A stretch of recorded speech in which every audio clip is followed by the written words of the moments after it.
Dans la nuit du 14 au 15 avril 1912, le Titanic sombre dans l'Atlantique Nord après avoir heurté un iceberg. C'est le naufrage le plus grave de l'histoire maritime. La presse s'empare de l'affaire. Comment le plus beau navire de tous les temps a-t-il pu couler, causant la mort de 1523 personnes? En dépit des efforts déployés au cours des années pour savoir la vérité, les causes du drame sont restées obscures et on a fini par accepter que le Titanic ait emporté ses secrets avec lui par 4000 mètres de fond. Et puis l'an dernier, une expédition s'est montée, disposant enfin de tous les moyens nécessaires pour ausculter l'épave et lui faire dire la vérité. Une expédition bien décidée à mener une véritable enquête policière, recherche de nouveaux indices, vérification des témoignages des survivants et surtout reconstitution à chaque étape de la recherche des circonstances du drame grâce aux écrans d'ordinateur. La situation était simple. D'un côté, toutes les ressources de la science et de la technologie. De l'autre, le naufrage d'un navire réputé insubmersible.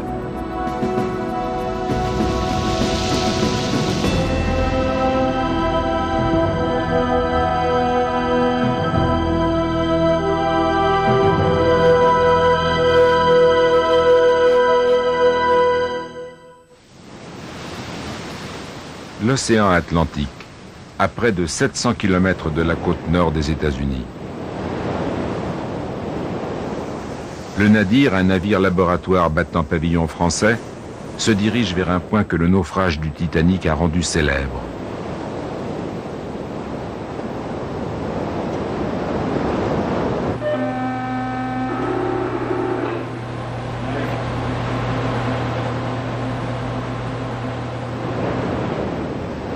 Le Nadir a rendez-vous avec un autre bâtiment français, l'Ocean Voyager.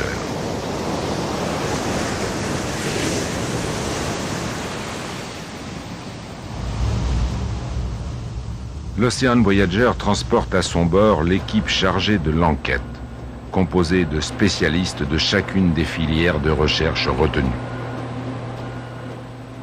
Le domaine de Paul Mathias, c'est l'imagerie sous-marine. Sa responsabilité, découvrir et faire le relevé des blessures infligées par l'iceberg à la coque du Titanic.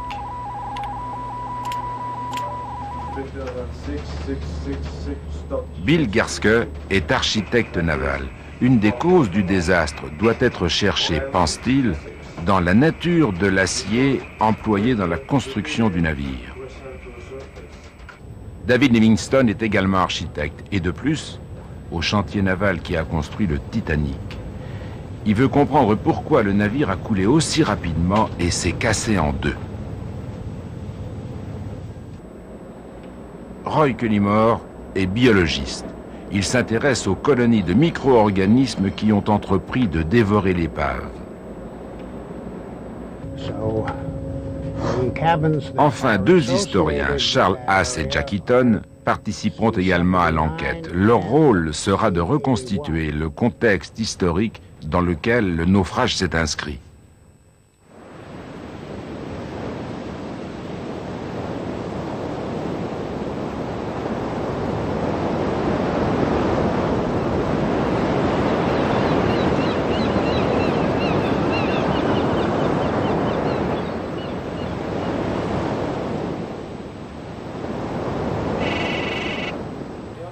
Le commandant du Nadir positionne son bateau juste au-dessus du site.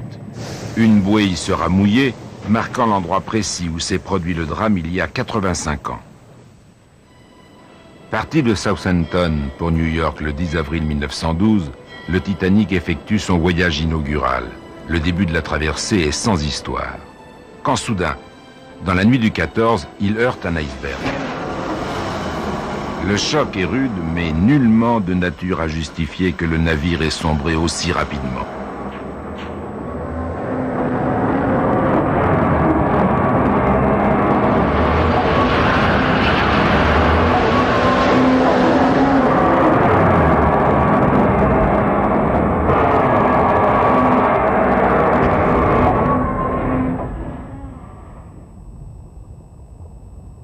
Aujourd'hui, l'épave repose par près de 4000 mètres de fond, coupée en deux parties, distantes l'une de l'autre de près d'1 kilomètre. Que s'est-il passé exactement cette nuit-là? Quelle succession de drames peut expliquer ce naufrage? Telle est l'énigme que nos enquêteurs vont avoir à résoudre. Mais avant de commencer l'enquête, l'expédition a décidé de remonter à la surface un vaste panneau métallique qui s'est séparé de la coque au moment du naufrage. The mission today, the mission of the morning, is to go to the piece, and the piece, a big piece of metal is here, this piece. Pour plonger à une aussi vertigineuse profondeur, l'expédition dispose d'un submersible d'avant-garde, le Nautile. Le Nautile ne se contente pas de pouvoir plonger à 4000 mètres et plus, il est aussi capable d'y travailler grâce à des bras mécaniques commandés à distance.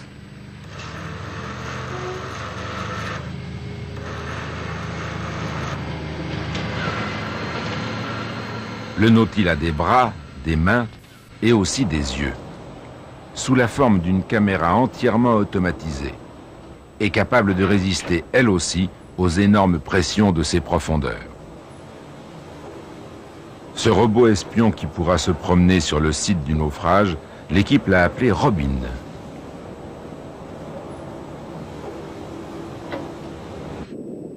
La sphère en titanium du Nautile est aménagée pour permettre à un équipage de 3 hommes de vivre à grande profondeur pendant 72 heures.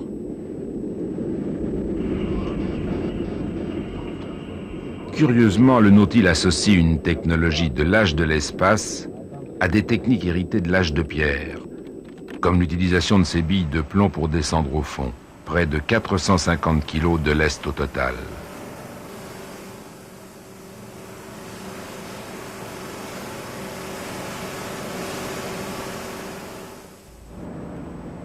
Le chef de l'expédition, c'est lui, George Tulloch. À la suite d'une longue procédure judiciaire, il a obtenu la propriété de l'épave et il s'est fixé pour tâche de préserver ce monument menacé de disparition. En remontant à la surface un morceau de coque, il a le sentiment de sauver des eaux un peu de la mémoire du Titanic. We need somebody to protect this maritime heritage, and we need someone to care about the archaeology. It's a piece of our history, and it's just special in every direction.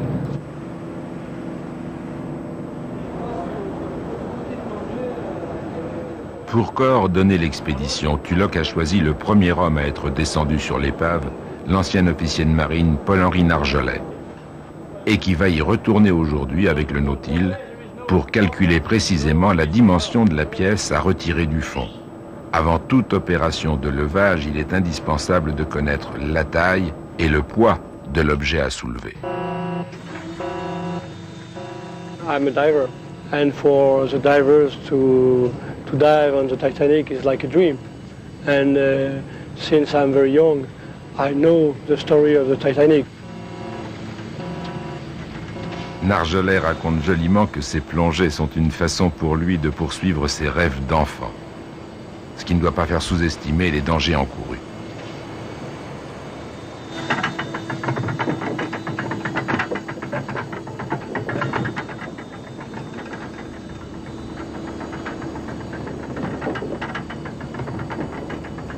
À 4000 mètres de profondeur, la pression est considérable, 400 kg au centimètre carré, et la seule protection des plongeurs est cette coque de 10 cm à peine d'épaisseur.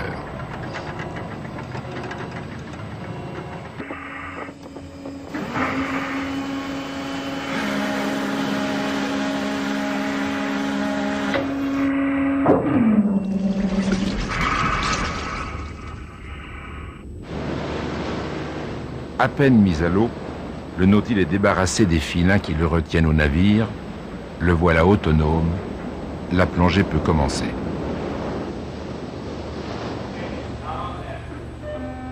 Dans la salle de contrôle, l'ordinateur permettra de suivre la progression du Nautile en temps réel. Mais si un accident survient, il y aura bien peu de choses que l'on pourra faire de là-haut pour secourir les plongeurs.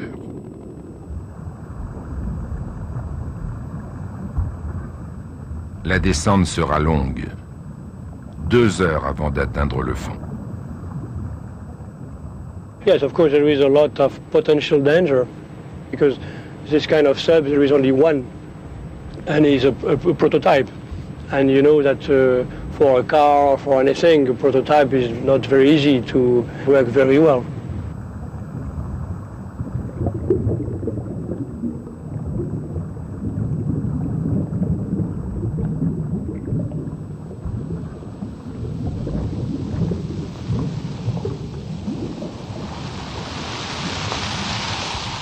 Normalement, il règne à ces profondeurs une obscurité totale. Et les biologistes se demandent encore aujourd'hui comment, dans ce monde sans lumière, la vie a pu se développer. Le puissant projecteur du Nautile éclaire un paysage insolite que la silhouette fantomatique de l'épave rend encore plus irréelle.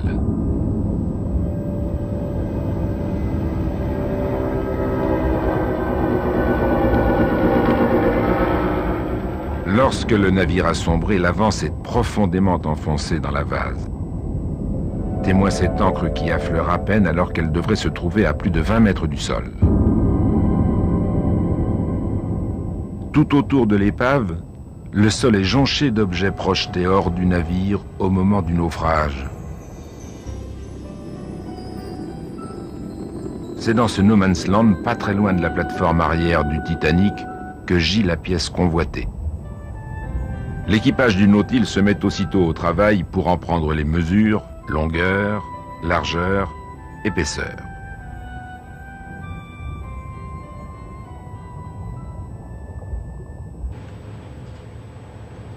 À bord d'Ocean Voyager, David Livingstone attend ces données pour calculer le poids exact de la pièce. Le calcul est complexe. Il faut tenir compte de nombreux paramètres, dimension des hublots, portion de coque renforcée. La première évaluation de l'architecte aboutissait à un poids de 8 tonnes. Et puis en consultant les plans d'origine du navire, il s'est aperçu qu'il avait oublié de tenir compte de certaines sections d'acier appelées duplicateurs. Il a repris tous ses calculs et finalement, il estime le poids de la pièce à remonter à 15 tonnes. Les informations nécessaires sont réunies, l'opération de levage peut commencer. Le procédé qui a été retenu peut paraître primitif, mais il est ingénieux. La pièce métallique sera attachée par des filins à des gros sacs, des sortes de ballons ascensionnels. En remontant vers la surface, ces ballons tireront avec eux la lourde pièce. Voici un de ces ballons, une simple enveloppe de plastique, qui sera remplie d'un liquide plus léger que l'eau, en l'occurrence 20 000 litres de gazole. Mais encore faut-il que les ballons commencent par descendre au fond. Cela nécessitera pour chacun 25 tonnes de chaîne.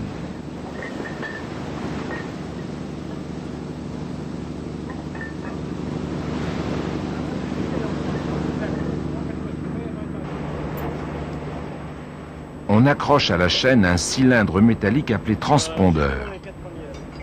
C'est lui qui recevra le message acoustique lui ordonnant d'ouvrir cette grosse manille rouge, lâchant ainsi les chaînes et libérant le ballon. Non, j'ai entendu émettre.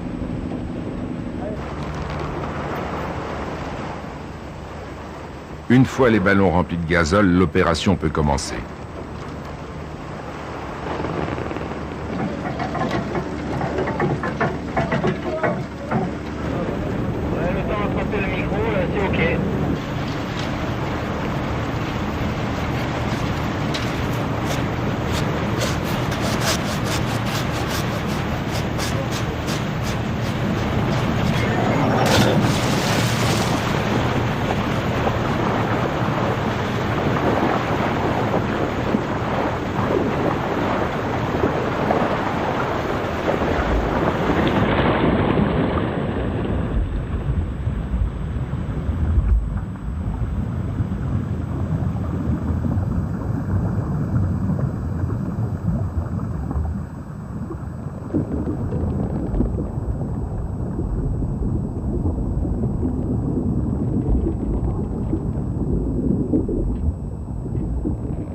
Le Nautile est déjà en place sur le fond. Narjolet et son équipe surveillent l'arrivée des filins qui se produit heureusement dans la zone fixée. lumière et 350 km. Le champ de vision est très limité et la manœuvre délicate.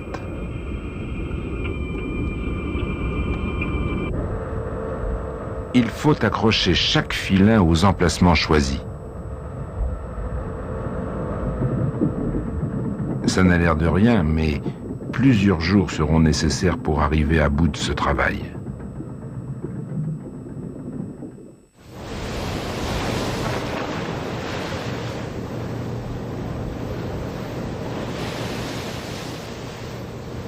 Entre-temps, une autre expérience spectaculaire a été décidée par les organisateurs de l'expédition. Tester sur le site du Titanic un tout nouvel équipement d'éclairage sous-marin. Ces caissons sont des tours de lumière, ou si l'on veut, des lampadaires comme les appelle Nargeolet. Ils ont été conçus par deux directeurs de la photo, Christian Pétron et Alex Lindsay. Jamais encore on n'aura projeté sur le Titanic une lumière aussi vive. Tout le monde s'en réjouit, les enquêteurs comme les cinéastes qui filmeront l'épave. La première chose à faire est de tester ce matériel sous l'eau. Pour cela, l'INSEE embarque sur un autre submersible, lui aussi un prototype capable de plonger à plus de 1000 mètres. Équipé d'un dôme en plastique, cet engin conçu pour le tournage de films offre un champ de vision de 180 degrés. Il en existe 2 exemplaires, baptisés Jules et Jim.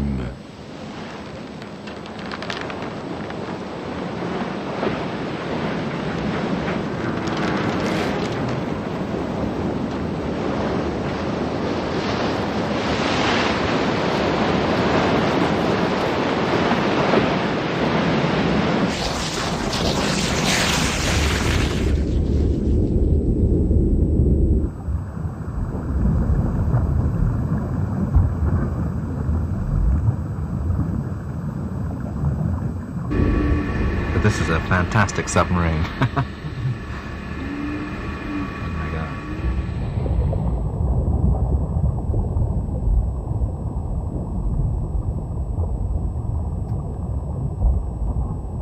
Voici la tour de lumière, objet du test. Elle a été mise à l'eau peu avant que Jules ne plonge.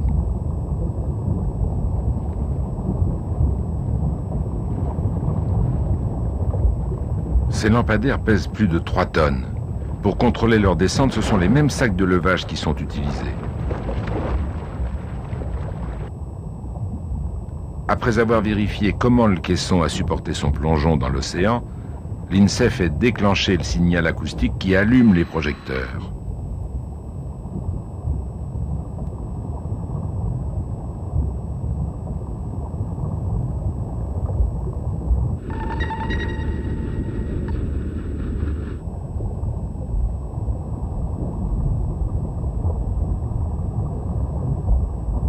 Les lampes vont progressivement monter en puissance, c'est le moment le plus délicat et qu'il faut surveiller de près.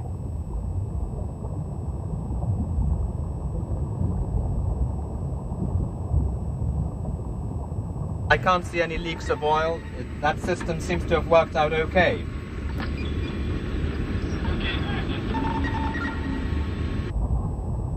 L'expérience est donc satisfaisante, mais le véritable test, ce sera quand les tours seront mises en place à 4000 mètres de profondeur. En attendant, l'INSEE est venu expliquer à l'équipe comment il souhaite disposer ses projecteurs pour éclairer l'épave dans sa totalité. Les tours seront disposées face au flanc du Titanic et sur toute la longueur de la coque. So what you're effectively seeing is the shape of the ship rather than detail. I think that's the way to get the biggest area. That would give the maximum visible area of the bow. Le Nautile va emmener les 2 cinéastes sur l'épave. Le moment de vérité est arrivé. À 4000 mètres de profondeur, les conditions auxquelles tout ce matériel sera soumis sont terribles. Il y a d'abord la vase en suspension dans l'eau et qui s'interpose comme un voile devant les lampes. En outre, la pression exercée sur les lampes, 400 kg au centimètre carré, est énorme. Enfin, la température très basse peut affecter la durée de vie des batteries. Parvenu sur le site, Pétron prépare sa prise de vue, en commençant par repérer où se trouvent les tours de lumière.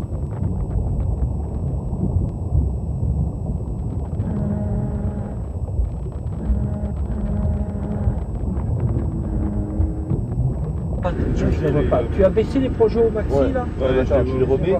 La phase suivante sera de les positionner à la hauteur souhaitée. Pour faire remonter les caissons, on lâche quelques sacs de lest et on en rajoute pour les faire descendre.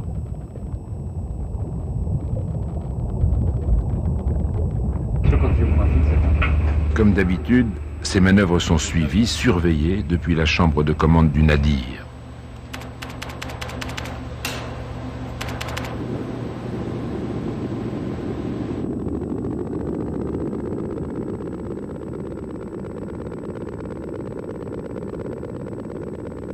Voilà, les tours de lumière sont en place, Pétron peut déclencher le signal acoustique qui allume les lampes.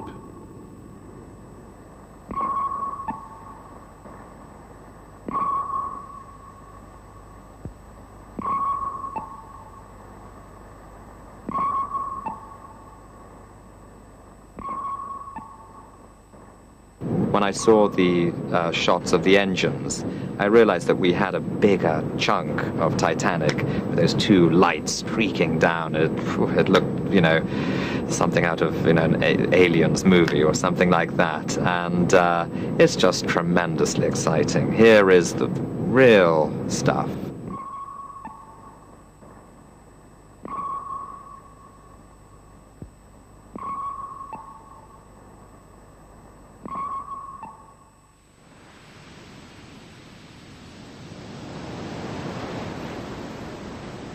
Les essais d'éclairage ont été parfaitement satisfaisants. Il est temps de s'intéresser à nouveau à ce morceau de coque que Georges Tulloch est bien décidé à sortir de l'eau. Dans le poste de contrôle, on observe les évolutions du Nautile dans lequel Nargeolet a pris place.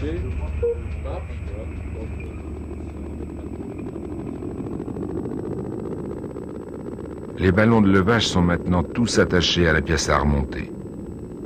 Dernière précaution, Robin, la caméra robot, est envoyée pour une ultime inspection des lieux.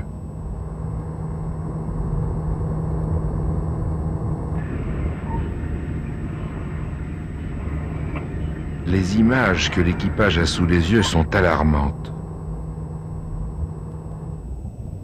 It seems that the large piece didn't move, but was bent like that. It was at the beginning straight like that, and now it's bent like that with the lift backs pulling on the, which is a news which is not very good, which is means that if we are putting extra lift on this part, maybe the piece either will lift from one side, either will broke in the middle. La décision est prise de vérifier les points d'accrochage de tous les câbles. Quelques instants plus tard, nouvelle catastrophe. Nargeolet s'aperçoit que le plus gros des ballons s'est décroché.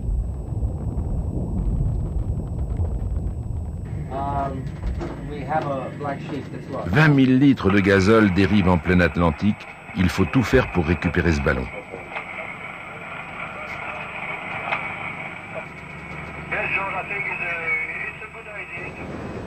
Malheureusement, l'équipage n'a d'autre moyen à sa disposition que de scruter la surface à la jumelle. Mais l'océan est vaste, le ballon ne sera jamais retrouvé.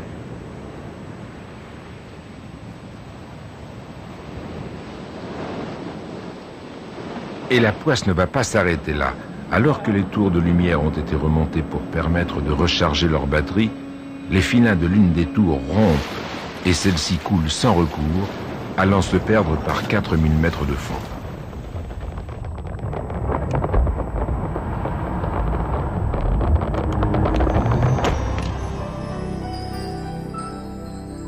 Pour ces hommes pourtant habitués aux infortunes de la mer, cette série noire est bien lourde. L'équipage n'aura pas le loisir de se lamenter longtemps. Dès le lendemain, elle voit arriver sur le site du naufrage 2 paquebots américains.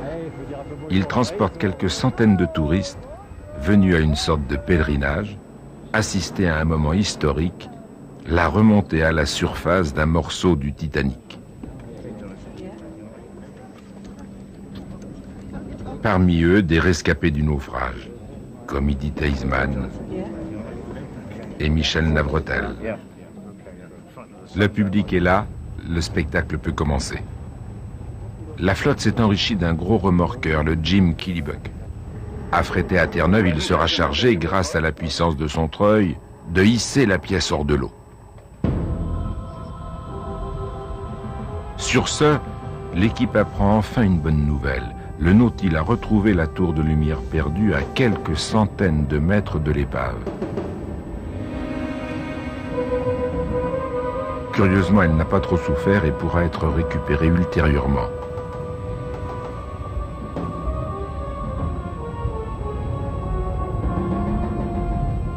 Nargeolet approche maintenant de la plaque à soulever.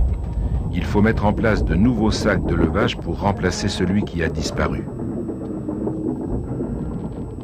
Voilà, c'est fait. Nargeolet va maintenant reculer à une distance sûre avant de lancer le signal acoustique déclenchant les transpondeurs et libérant les chaînes.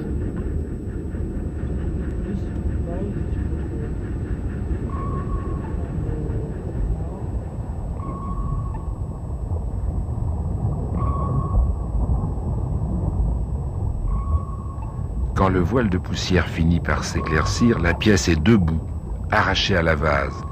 La première partie de l'opération est un succès.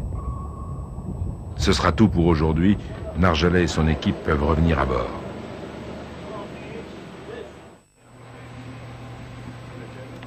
Le lendemain, tout est en place pour la phase finale.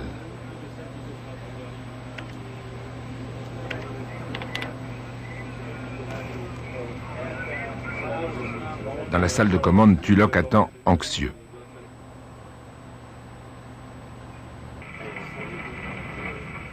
Les ballons commencent à remonter la pièce, l'instant critique est arrivé.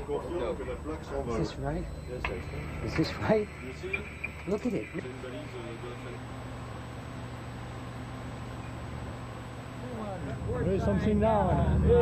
Right now, 11 o'clock off of I'm about to go down below and get one. Over. Coming back on 30 seconds out. Le Jim Killybuck, chargé de récupérer la pièce, prend position.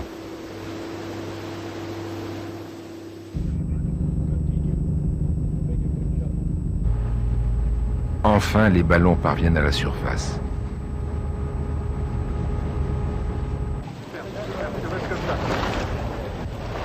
Mais la joie est de courte durée. La pièce s'est retrouvée stoppée loin de la surface. À une soixantaine de mètres, elle est hors de portée des plongeurs. Et une nouvelle menace s'annonce. L'ouragan Edward, venu des Caraïbes, se dirige vers l'Atlantique Nord. La mer commence à se former, bousculant les ballons en surface.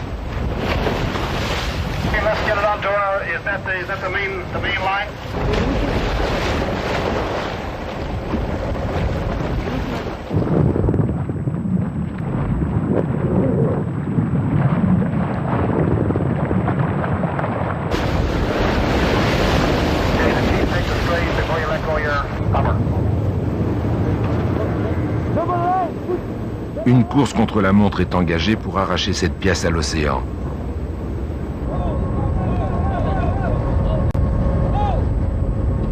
Et soudain, c'est le drame. Les filins cèdent les uns après les autres. Pour Tulloch et Nargeolet, c'est la fin d'un rêve. Le mauvais temps qui s'aggrave va forcer les deux paquebots à quitter les lieux. Le commandant du Killybuck propose une solution de fortune à Tulloch et Nargeolet. Renoncer à remonter la pièce et essayer de la remorquer sous l'eau, à proximité de la côte. Ainsi, même si elle se décroche, elle s'échouera à beaucoup plus faible profondeur, une centaine de mètres, et sera plus facile à récupérer plus tard. Nargeolet estime que c'est jouable. La décision est prise de la traîner vers les eaux canadiennes. Malheureusement, cette destination ne sera jamais atteinte. Le coup est dur sans doute, mais le but principal de cette expédition n'a jamais été de récupérer un morceau de coque. L'équipe va pouvoir commencer son enquête. Comprendre comment a pu sombrer ce magnifique navire, fierté des chantiers navals de Belfast, à l'époque où sa coque majestueuse dominait les toits de la ville. Ses dimensions étaient impressionnantes. près de 60 mètres de haut, 300 mètres de long. Le plus grand navire jamais construit et d'une conception technique à ce point en avance qu'on le considérait comme insubmersible. Et c'est une telle merveille qui a coulé en moins de 3 heures après avoir simplement heurté un iceberg. The Titanic is a subject of a great many myths and a great many bits of misinformation. That's why I think this expedition is so significant, because science is giving us the tool to eliminate some of this misinformation and tell what really did happen that night.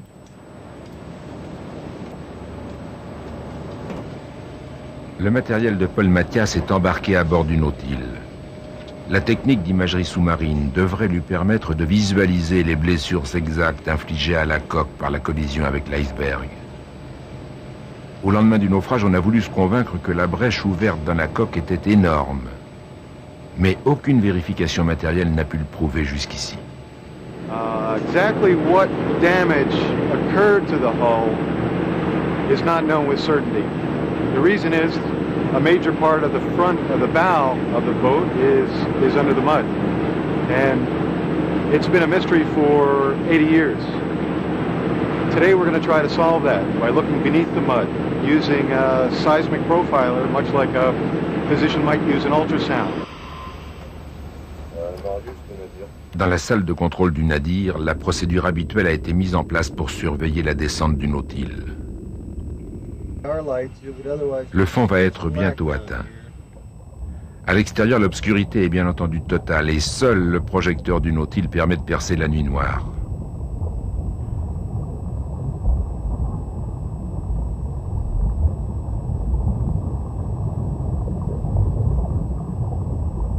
Une silhouette à la fois inquiétante et majestueuse sort peu à peu de l'ombre.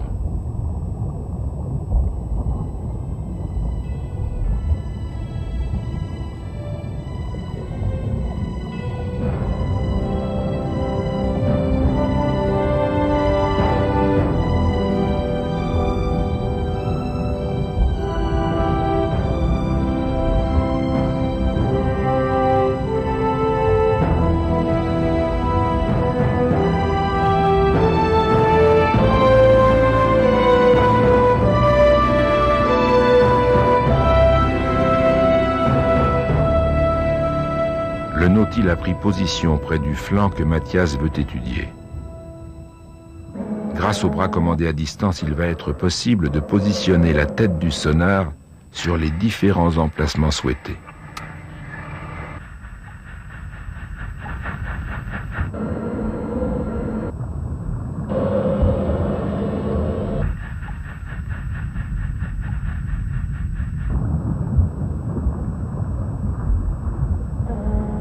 Avec son sonar, Mathias commence par balayer les portions de coques apparentes.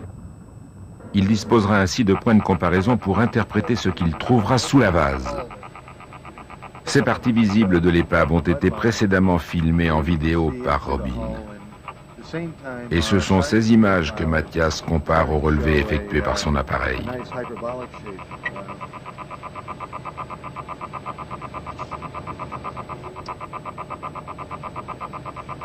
Le système fonctionne bien. Et l'équipage va pouvoir se consacrer à l'objet de sa recherche. L'auscultation de la coque demandera 3 heures.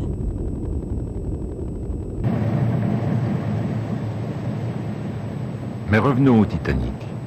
Les 3 premiers jours de traversée ont été tranquilles. Alors que le navire taille sa route dans le nord de l'Atlantique, le commandant L.G. Smith reçoit plusieurs messages radio provenant d'autres navires, le mettant en garde contre la présence dans les parages de glace flottante. Par prudence, il décide de descendre plus au sud, tout en maintenant sa vitesse. Je n'imagine pas de situation qui pourrait mettre mon navire en péril. Les bâtiments modernes sont construits de façon à faire face à tout. Commandant Smith. Cette belle confiance va bientôt s'effondrer. À 11h40 le dimanche soir, les vigies aperçoivent la silhouette d'un iceberg dans la brume. Elle sonne l'alarme à 3 reprises pour alerter la passerelle et le commandant ordonne d'obliquer sur bâbord. Trop tard.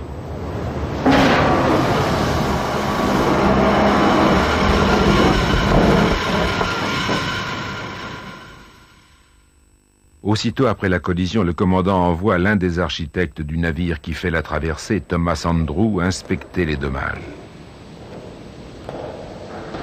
Celui-ci se dirige immédiatement vers les compartiments avant. Ce qu'il a devant les yeux est catastrophique. L'eau pénètre violemment par les bordages perforés par l'iceberg sur une longueur impressionnante.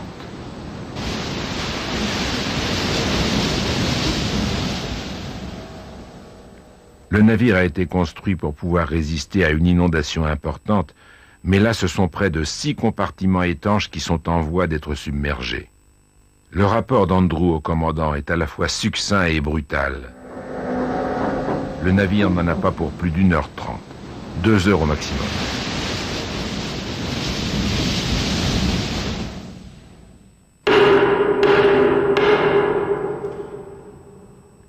Au lendemain du naufrage, une enquête judiciaire tentera d'élucider le mystère. Pourquoi le Titanic a-t-il été incapable de résister à cette collision? The one person who could have told them the most about the ship and what had happened that night, Thomas Andrews, was lost. Et les témoignages des survivants sont un tissu de contradictions et d'approximations. That's one of the difficulties in trying to determine what happened, is because as you look at each survivor's testimony, you'll find that each one has a different reaction to what happened. Parmi les experts entendus par la commission, il y avait toutefois une déposition intéressante, celle d'Edward Wilding. Lui savait de quoi il parlait. Il était l'un des architectes du navire. Il souligna le fait que l'eau avait envahi de façon inégale les 6 compartiments avant, et il en concluait que ceux-ci avaient subi des avaries différentes.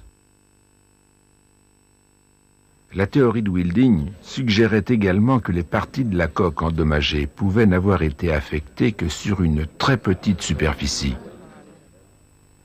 Pas question de prêter attention à cette hypothèse qui fut balayée par la presse. Seule une énorme brèche ouvrant tout son flanc pouvait avoir eu raison du Titanic.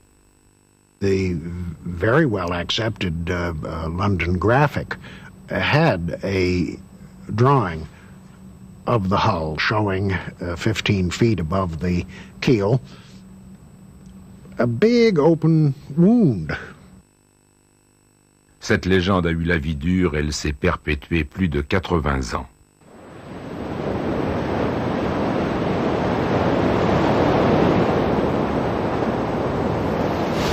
Il fait déjà nuit noire au moment où le Nautil remonte à la surface. La mission de Mathias et de son équipe a duré près de 9 heures. Les images qu'il ramène vont-elles enfin permettre d'éclaircir définitivement cette obsédante énigme?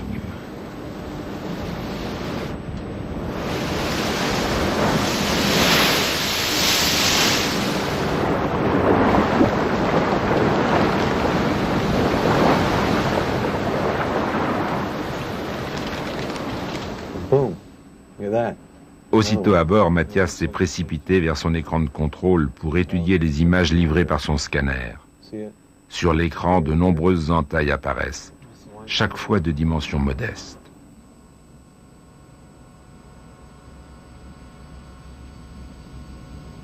Il faudra plusieurs heures à Mathias et à Steve Zurenko, son assistant, pour analyser la situation compartiment par compartiment.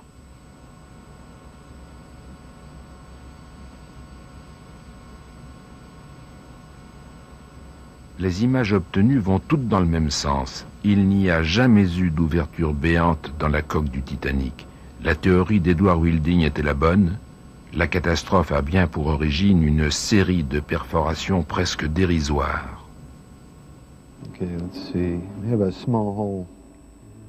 Selon Mathias, certaines des entailles qu'il a sous les yeux ont à peine la largeur d'un doigt. 2, 5, 5, 3, be right here, and one right next to it here. By being able to use our sonar, look through the mud, we've got some indication of a small hole here near the peak, 2 more small holes about 5 to 10 feet, fairly small here, in cargo hold number 1, And we got a larger hole here that extends back. It's on the order of 15 feet or so. And then we're seeing another 32-foot, approximately 32-foot separation that extends back here into cargo hold number 3. And then finally, the biggest hole is back in boiler room number 6. Separation runs all the way across, apparently back across this transverse bulkhead.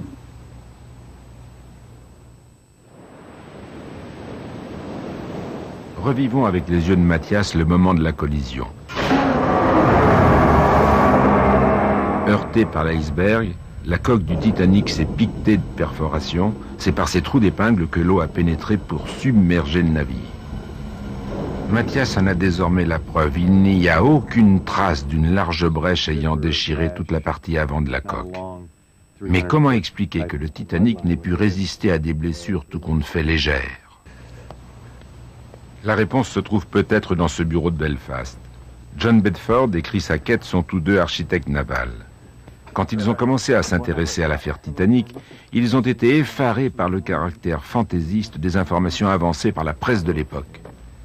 Ils ont décidé de se baser sur les hypothèses émises par Wilding pour établir un modèle informatique reconstituant la catastrophe étape par étape. Leur scénario débute à 23h40 la nuit du naufrage. Tout de suite après la collision, un véritable flot commence à inonder le navire. D'après leurs calculs, près de 7 tonnes à la seconde se déversent dans les différents compartiments. Lorsque 6 compartiments du navire sont submergés simultanément, il n'y a plus de dispositif de sécurité efficace. L'enquête judiciaire a révélé que 10 minutes à peine après la collision, l'eau avait déjà atteint une salle où était entreposé le courrier, soit une hauteur de 7 mètres au-dessus de la ligne de flottaison. Inconscients du danger, 5 marins se précipitent pour sauver les sacs postaux. Rattrapés par le flot, ils périront noyés.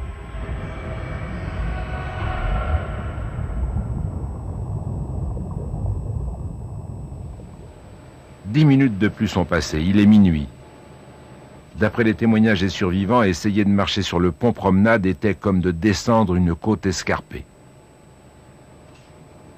À ce moment-là, d'après les estimations de Bedford et Hackett, le navire a déjà embarqué près de 8000 tonnes d'eau. Minuit 20, 40 minutes seulement après la collision. L'étrave du navire n'est plus qu'à 3 mètres au-dessus de l'eau. On met à la mer les 2 premières embarcations de sauvetage. Elles ne seront pas remplies. Les passagers ne parviennent toujours pas à comprendre que le bateau sombre. Minuit 40. La collision a eu lieu il y a 1 heure et les compartiments endommagés sont tous totalement inondés. Bedford et Hackett estiment à 25 000 tonnes la quantité d'eau qui a envahi le navire. Le temps presse et le commandant Smith donne l'ordre d'envoyer les fusées de détresse. La radio du bord multiplie les SOS réclamant de l'aide. En vain. 1h40, exactement 2 heures après le choc. Les hommes d'équipage qui courageusement ont tenté de descendre et mettre en marche les batteries de secours luttent pour leur vie. La gîte du paquebot est de plus en plus importante. Tout l'avant est maintenant sous l'eau, alors que la poupe se dresse haut dans le ciel.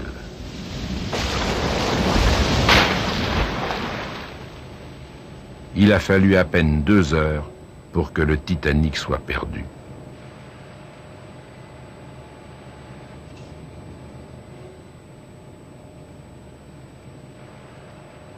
Dernière étape du scénario de Bedford, l'inondation du compartiment numéro 4, celui des chaudières.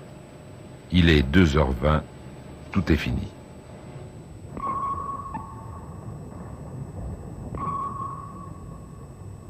Au moment où le Titanic s'est enfoncé dans les flots, il y avait encore près de 1500 personnes à bord.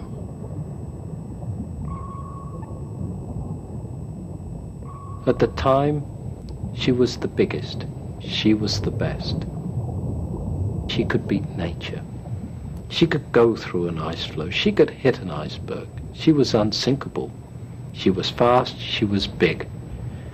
But she was a pimple on the ocean. nature could yawn and knock her aside, and did.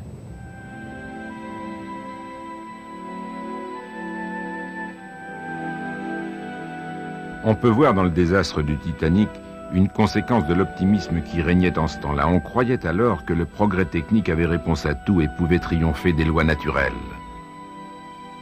Grâce à cette inimaginable catastrophe, les conceptions de la sécurité à bord des navires ont profondément changé et pour toujours. On sait aujourd'hui que les bâtiments insubmersibles, ça n'existe pas.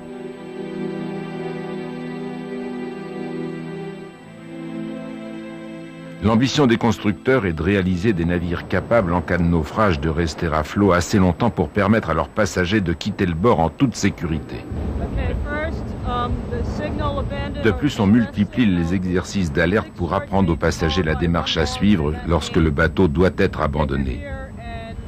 Et aujourd'hui, chacun est sûr de trouver place dans une embarcation de secours, alors que sur le Titanic, il y avait 20 canaux de sauvetage seulement pour 2200 personnes. En outre, des combinaisons de survie comme celle-ci sont fournies à tous les passagers. Elles sont conçues pour protéger les naufragés contre le froid de l'océan. C'est là encore un des enseignements du naufrage du Titanic. On s'est aperçu en effet que la plupart des décès par noyade étaient essentiellement dus à une immersion prolongée dans l'eau glacée.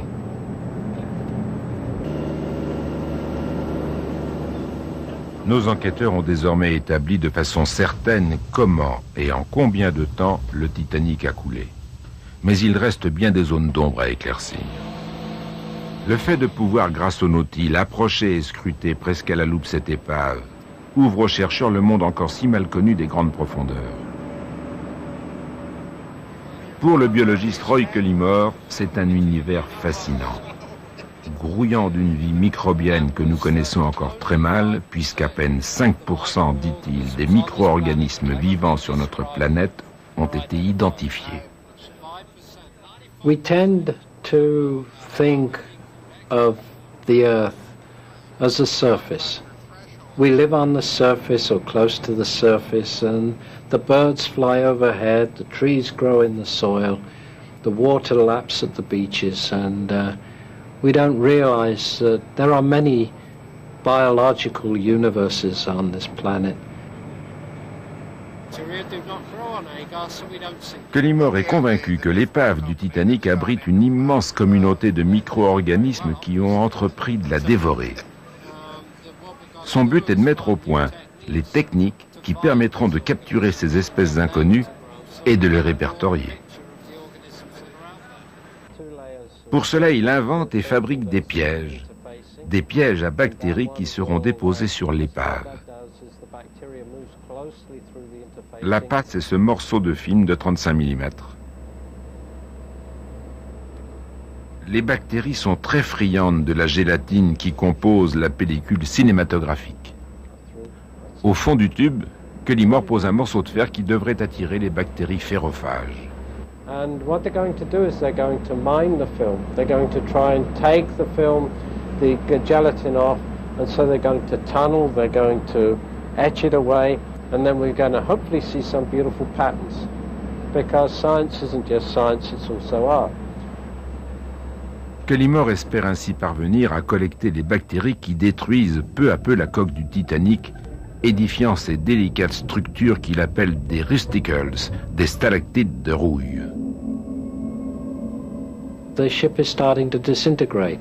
And is that disintegration because the rusticles are sucking more and more iron out of the steel, and now the ship cannot support itself, so gradually she's going to go in? L'ambition de Cullimore est de parvenir à calculer quel volume exact du navire a déjà été détruit et transformé en rouille par ces gourmandes colonies de bactéries. What's frustrating me is how fast are they growing? How fast are they extracting the iron from the plates of the Titanic?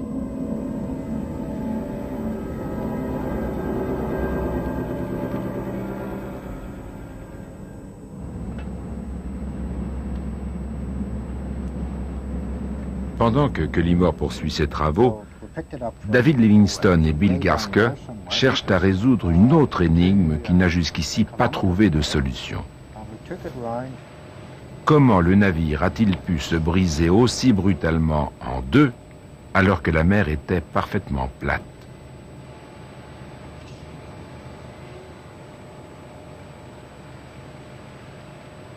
When the revelation came that the ship was broken in two, it was absolutely astounding to us because of the weight, the credence that we had given the historical reports, and in particular the two investigations that had found that the ship had sank largely intact.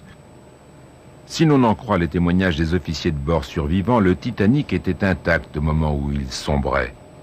Par contre, d'autres témoins l'avaient vu se briser en deux avant de couler. Et là où les choses se compliquent encore, c'est que parmi ces derniers témoignages, les versions sont différentes et presque contradictoires.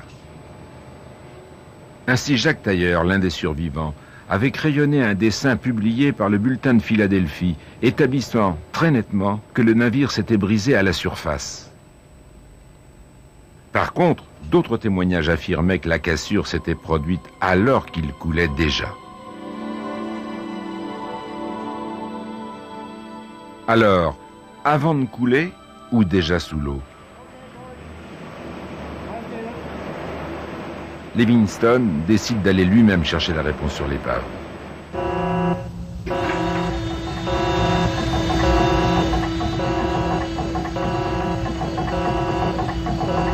Whether we will ever know precisely what happened, I doubt that.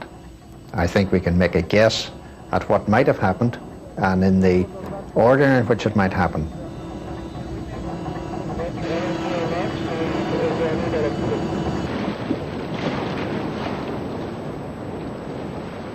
Aussitôt que le Nautil a entamé sa plongée, les caissons d'éclairage sont mis à l'eau. La lumière fournie par chaque projecteur développe une puissance égale à celle de 35 000 ampoules d'appartements.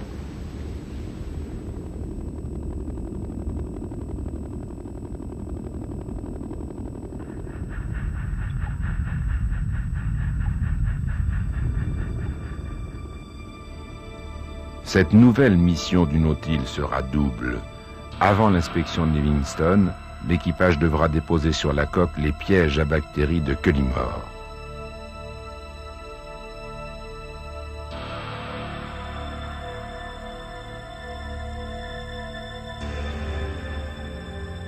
Puis le Nautil effectue le trajet qui sépare la partie avant de l'épave de la poupe. Il faut maintenant, grâce au bras aimanté du Nautil, placer et orienter les caissons d'éclairage. Comme au théâtre, le rideau se lève dévoilant la salle des machines, avec en premier plan la lourde structure d'une chaudière. Des ponts arrière, il ne reste rien d'autre que des décombres. L'œil exercé de Livingstone parvient à déchiffrer dans cette pénombre laiteuse que percent les projecteurs les indices qu'il recherche. La cassure s'est bien produite entre deux des chaudières. The port engine, the fact that one of the cylinders is broken off indicates some of the very immense forces that were acting on the hull at that time. The engine itself is a massive structure. Both engines together weighed some 2,600 tons. Mais Livingstone n'a toujours pas la réponse qu'il cherchait. S'il sait à quel endroit s'est produite la cassure, il ignore quand cela s'est produit et pourquoi. Revenons au moment du naufrage. Voici comment le commandant en second Charles Lightoller a décrit ces derniers instants. L'inclinaison du navire s'est accentuée, faiblement mais sans recours. Ceux qui n'avaient pas été immédiatement engloutis ont essayé instinctivement de se hisser vers la poupe qui se dressait hors de l'eau. Je savais trop combien toute tentative de cet ordre était vaine. Il n'y avait qu'une seule chose à faire. Toucher l'eau fut comme d'être percé par tout le corps par des centaines de poignards.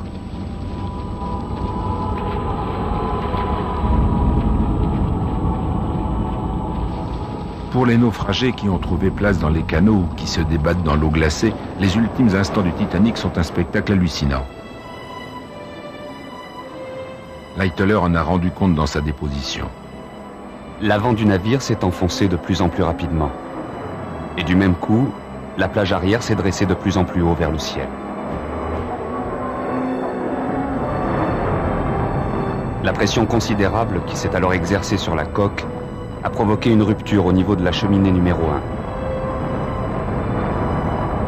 1. La cheminée s'est effondrée dans l'eau, m'écrasant presque.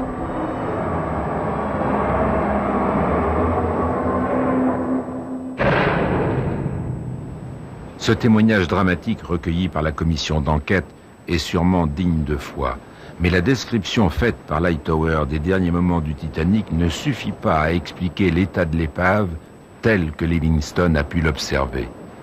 Lorsque le Nautilus revient à la surface, la perplexité de l'architecte reste entière.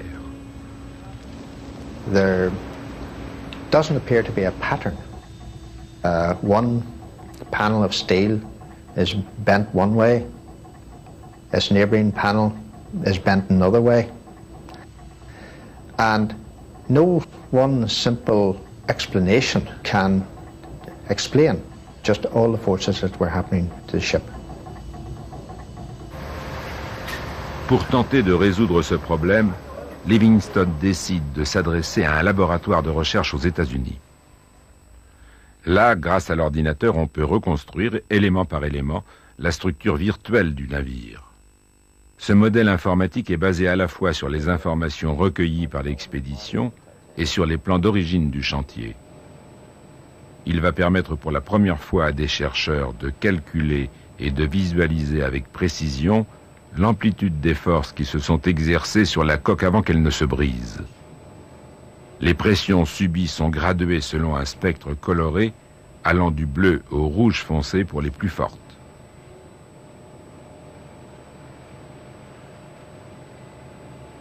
L'équipe commence par placer le Titanic dans des conditions de navigation normales par mer calme.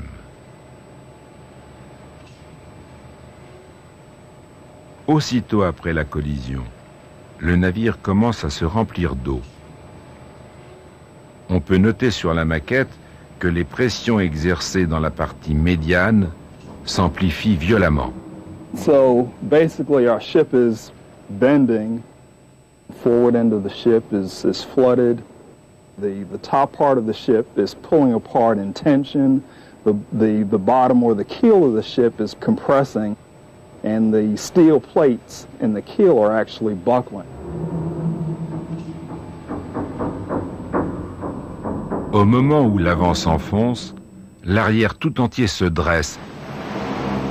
C'est comme si un immeuble de 25 étages vacillait au-dessus de l'eau.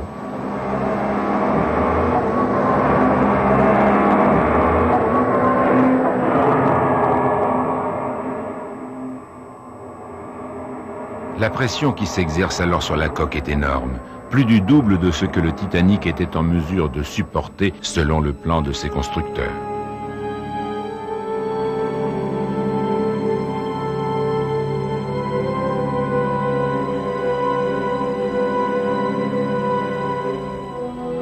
En définitive, la reconstitution du drame grâce à ces images virtuelles conforte les témoignages des survivants.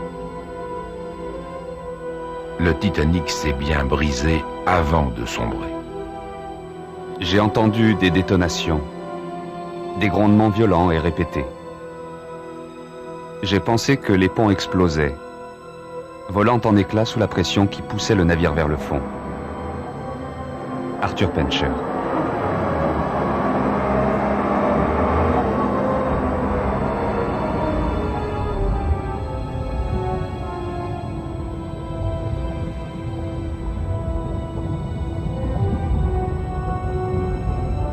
On pouvait apercevoir très distinctement une hélice. On voyait aussi une partie de la quille, et même en dessous de la quille. Joseph Scarrott.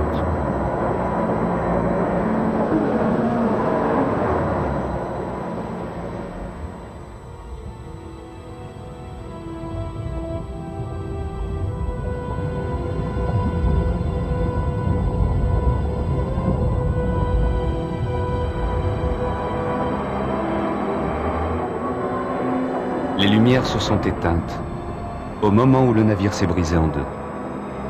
Frédéric Crowe.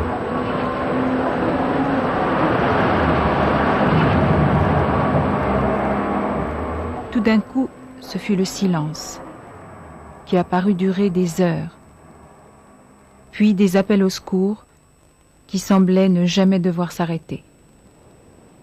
Emily Ryerson.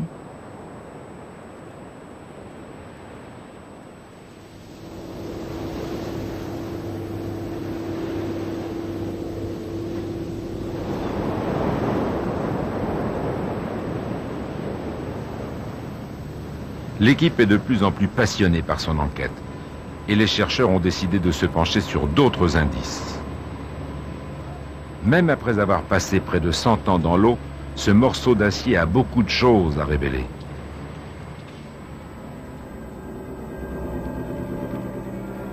On dispose de nombreux témoignages de naufragés faisant état de craquements métalliques, des sortes de détonations terrifiantes, faisant penser à des coups de feu. Peut-on imaginer que les bruits inquiétants entendus cette nuit-là aient été produits par les plaques d'acier de la coque se brisant comme du verre? La piste vaut d'être suivie et l'équipe décide d'envoyer la pièce à conviction à un laboratoire des États-Unis où elle pourra être auscultée et analysée. Le morceau de métal a donc été acheminé jusqu'à l'université du Missouri pour y être confié au département de métallurgie dirigé par le professeur Liley. Il s'agit de découvrir si l'acier du Titanic était plus fragile, plus cassant que la normale, et pour quelle raison. Un morceau d'acier est découpé et mis en place sur le plateau d'un microscope à balayage électronique. Cet instrument permet une véritable plongée au cœur du métal. Et les deux chercheurs Chris Ramsey et Scott Miller vont rapidement découvrir que l'acier qui leur a été soumis comporte de nombreuses inclusions de sulfure de manganèse.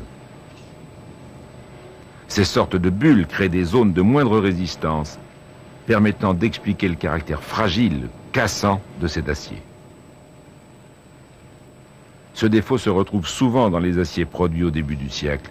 Il s'explique par les conditions de fabrication dans les aciéries de l'époque. Steels in that turn of the century were made in very small lots, maybe 70 tons, whereas today we make them in 400-ton batches. Quality control was a problem in those days. Certainly compared to today's steels, this is inferior. But for the steels at the time, it was probably about as good as they could do. L'acier utilisé comportait donc des impuretés chimiques. Mais le plus grave, ce que personne à l'époque ne pouvait imaginer, les conditions extrêmes auxquelles le Titanic a été soumis pouvaient aggraver l'effet de ces impuretés. Les enquêteurs pensent en effet que la température très basse des eaux de l'Atlantique Nord ont pu rendre l'acier encore plus cassant. Waters of April 14 to 15, 1912 are unusually cold for the Atlantic at that time of year. 28 degrees seawater is not the ordinary seawater you find in April. Pour vérifier ses soupçons, le professeur Liley décide de plonger un échantillon de l'acier du navire dans de l'eau à moins 2 degrés, puis de le soumettre à un choc violent.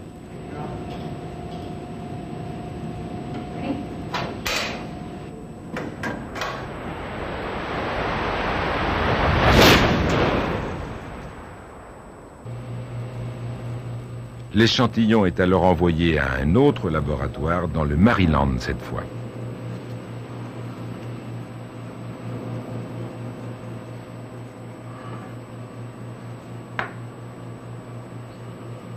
Un éminent minéralogiste, Timothy Focke, va se charger d'évaluer l'étendue des dégâts. Les tests effectués par Focke ne laissent subsister aucun doute possible. La température très basse de l'eau a bien fragilisé l'acier de la coque.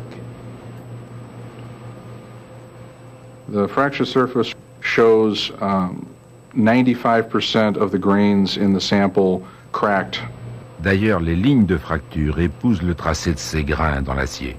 More or less, when you take the steel down to a lower temperature, you're actually shattering something that's just full of holes. Cette analyse vient donc confirmer les témoignages des naufragés sur les craquements qu'ils ont entendus.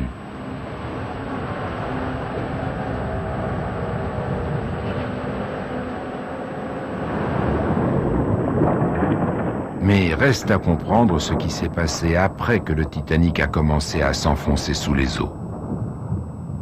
La partie avant du navire se retrouvait au fond pratiquement indemne. Dans l'état où elle se trouve, on pourrait presque la croire capable de naviguer. Par contre, la partie arrière est dans un chaos indescriptible. Les ponts sont retournés, la coque déchiquetée. Qu'a-t-il pu arriver à cette partie du navire pendant qu'elle plongeait vers le fond? C'est ce que les deux architectes Livingstone et Garske espèrent parvenir à reconstituer à partir des maquettes en volume de l'épave. Selon eux, la partie avant, qui était déjà totalement inondée, a pu résister à la pression de l'eau énorme à cette profondeur. Il n'en était pas de même pour l'arrière qui, écrasé par la pression, s'est désintégré.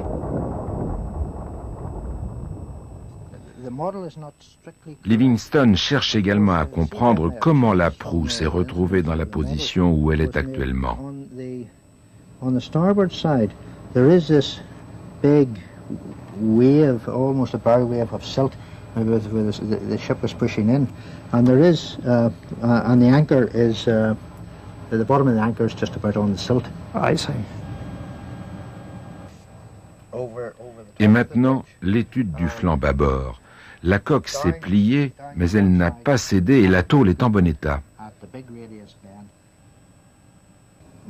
L'explication de Livingstone, c'est que le bateau en coulant s'est en même temps incliné sur le flanc. Le choc subi par la coque en atteignant le sol suffit à expliquer cette courbure du flanc bâbord.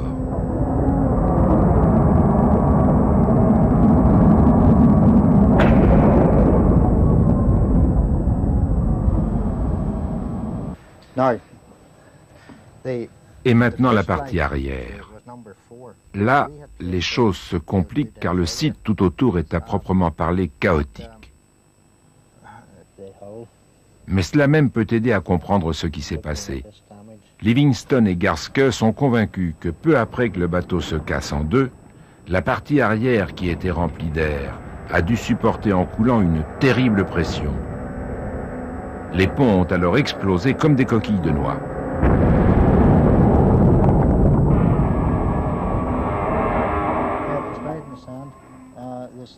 Pour les yeux avertis de Livingstone, la position des hélices explique clairement le trajet accompli par l'arrière du navire et les conditions dans lesquelles il a été précipité sur le fond.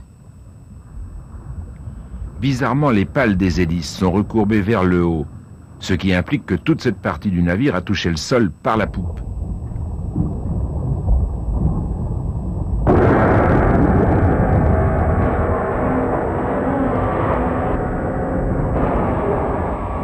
Le choc a été très violent, d'où l'état de cette moitié arrière de l'épave et le vaste champ de décombres qui l'entoure.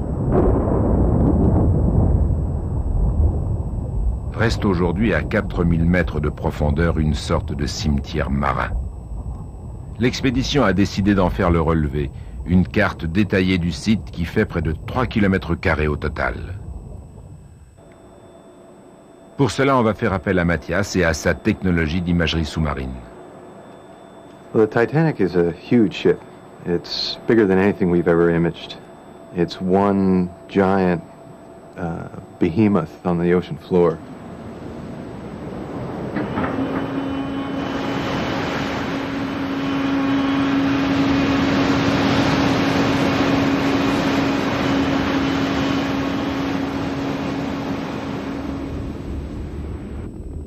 La descente vers le site est longue et Mathias a tout le temps de préparer son matériel. À une dizaine de mètres de l'épave, il commence à balayer la zone à visualiser, ce qu'en jargon professionnel on appelle tondre le gazon. What we're doing now is we're scanning across the seabed in the Nautil with a sonar looking out to 600 feet on either side, and we're building up a picture of the seabed. 7, Sous les yeux de Mathias et de son assistant, la première carte détaillée du site commence à apparaître. Wow, look at that. Look at that. That's the bow.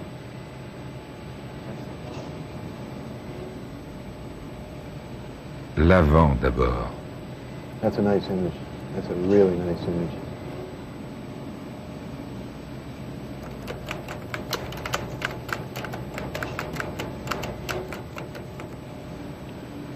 The broken end of the stern is right here. Et maintenant, toute la partie arrière. Okay, Steve, got the tip of the bow at 5-7. L'avantage du sonar, c'est qu'il fournit des indications extrêmement précises sur la position des objets, même enterrés.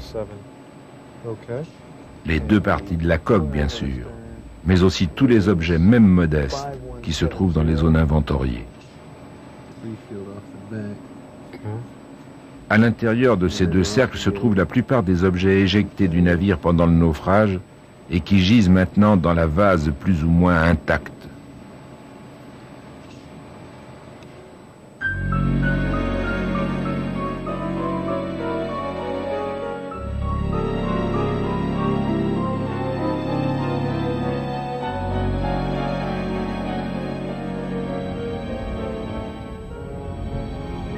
Grâce au Nautile, l'expédition a pu ramasser un certain nombre de ces objets pour les ramener à la surface.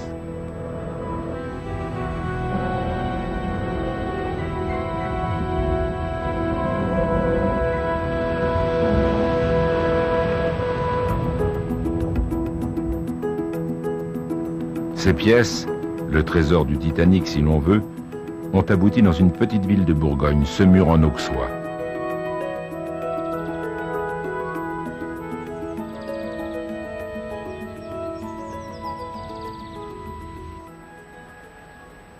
Là, un groupe d'artisans, des spécialistes de la restauration, ont entrepris de leur redonner vie.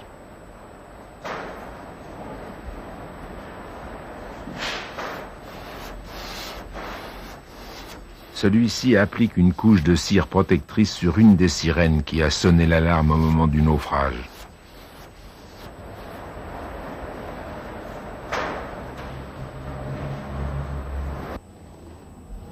Stéphane Pennec est archéologue, et c'est lui qui supervise tout ce travail de restauration.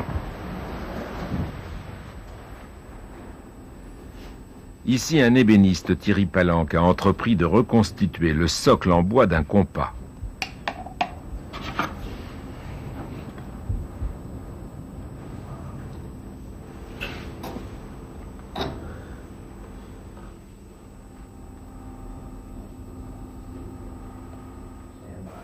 I think humans couldn't live without having their own roots and culture. It's probably the main difference between animals and human people.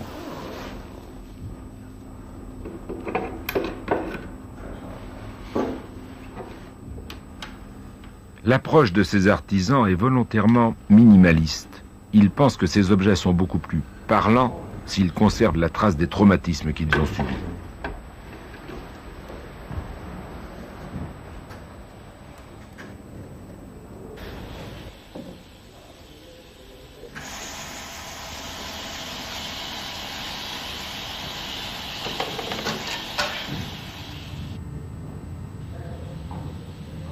Cette statuette en céramique a beaucoup souffert de son exposition prolongée à l'eau de mer.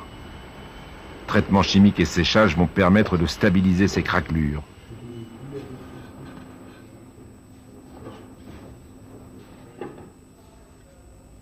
Dans les mains de Marielle Bouchara, ce modeste souvenir d'origine hollandaise acquiert une beauté nostalgique et poignante.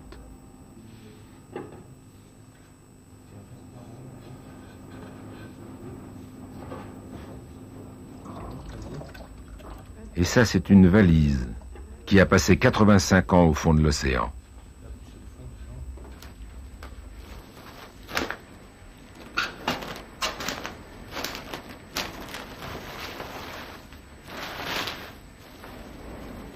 Martine Plantec va déplier avec beaucoup de précaution les vêtements qu'elle contient.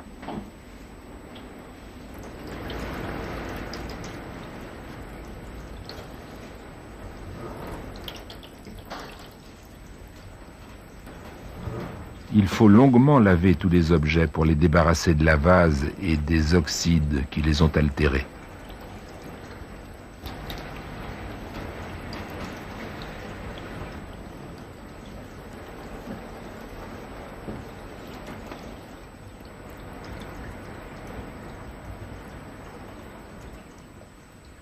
The unpacking action is one of the strongest feeling of the conservation process.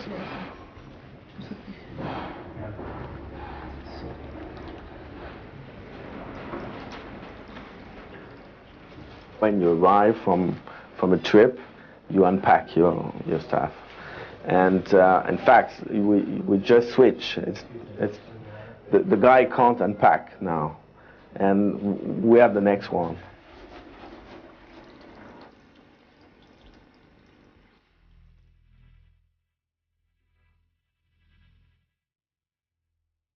De tous les objets qui ont été récupérés et qui sont remis en état ici, les plus surprenants sans doute sont ces documents sur papier.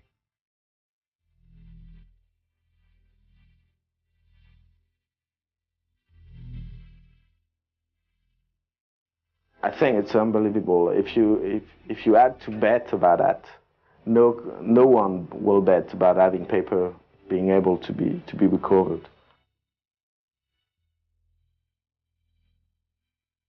Et pourtant les voilà devant nos yeux.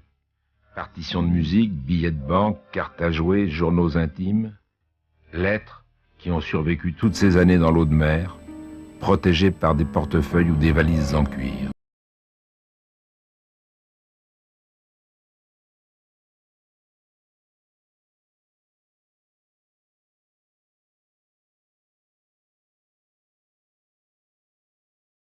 C'est plus de 5000 pièces qui ont ainsi été récupérées en provenance du Titanic. Certaines peuvent être vues dans des expositions à travers le monde.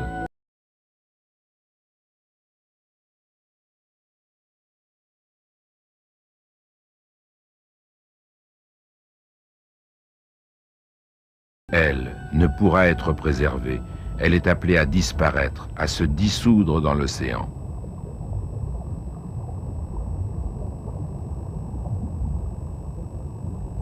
Roy Cullimore est de retour sur le site du naufrage pour relever ses pièges. À l'intérieur de ces petites boîtes, il va peut-être trouver les responsables de ce qui sera la deuxième fin du Titanic. And maybe we're approaching the time when the Titanic is going to become very fragile. And we need to know how fragile she is becoming.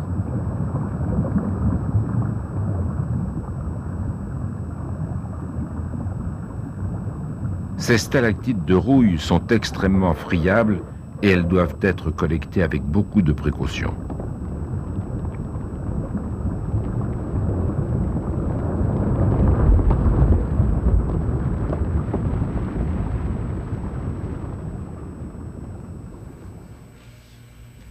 Comme un braconnier qui relève ses pièges, Cullimore a hâte de compulser ses bouts de pellicule.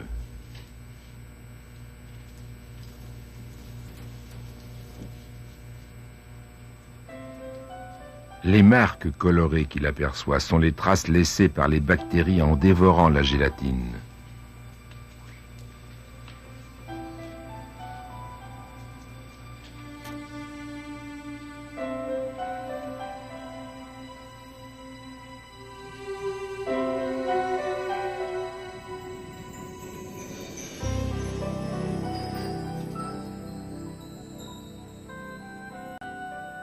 It's a complicated living system, and it's not just one species. We've already isolated a number of community structures of bacteria from there.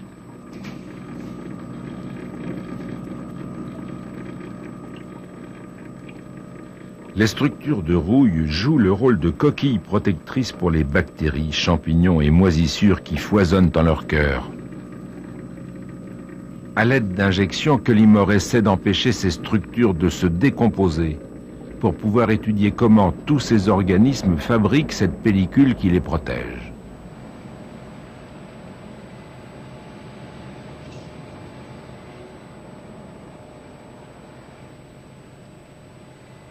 L'observation au microscope de ces stalactites permet de découvrir tout un réseau très complexe de canaux, de protubérances et de cavités qui, déployés, représenteraient une énorme surface.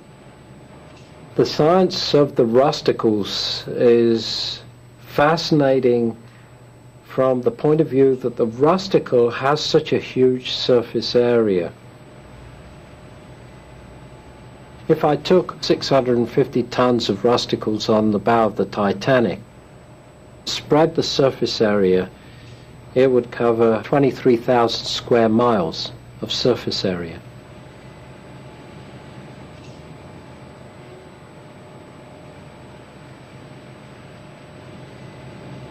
This is a new part of science that we're only just beginning to explore, the edge of yet another universe.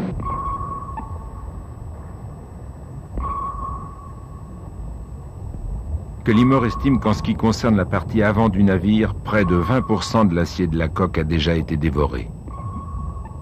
Mais pour lui, cela s'inscrit dans une inévitable évolution. Tout, absolument tout, doit un jour disparaître pour être recyclé. Le Titanic ne sera bientôt plus qu'un souvenir, mais un souvenir qui doit être gardé vivant. Comme restera vivant, grâce à ces quelques photographies, le drame vécu par les rescapés du naufrage. Lorsque le jour se lève, froid et gris, 705 personnes ont trouvé place dans les canots de sauvetage.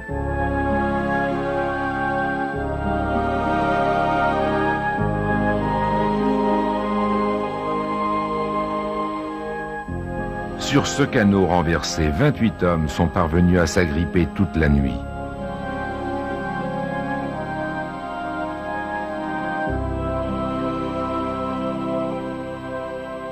Enfin, le paquebot Carpathia arrive sur les lieux du drame pour recueillir les rescapés.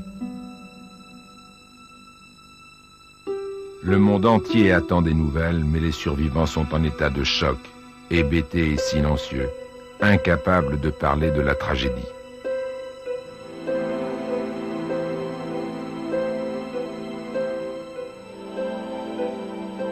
A lot of people lost their lives on the Titanic.